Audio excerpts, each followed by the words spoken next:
1961 est une date repère dans la vie de l'armée sénégalaise.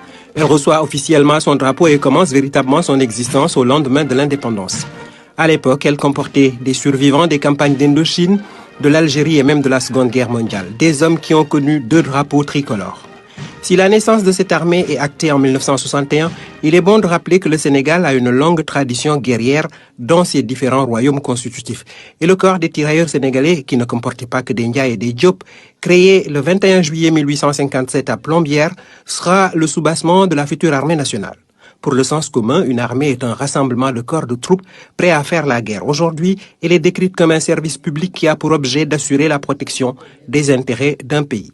Dans l'esprit de beaucoup, l'armée est un instrument de la guerre. Historiquement et plus généralement, elle l'a été et continue dans certaines parties d'un monde troublé à avoir cette fonction. Si l'armée prépare à la guerre, elle permet aussi de faire face à de nombreuses situations de crise, d'être en définitive résilient.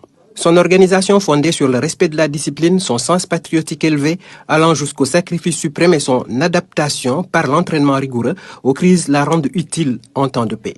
Face à la montée des périls, les opérations militaires se sont multipliées ces dernières années. L'armée sénégalaise, ouverte aux femmes, réputée pour son métier, est au service de la paix. Son apport aux Nations Unies est apprécié et ne date pas d'hier.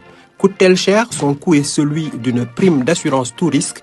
Et de toute façon, l'insécurité, frein majeur à l'essor, a un prix certainement beaucoup plus élevé.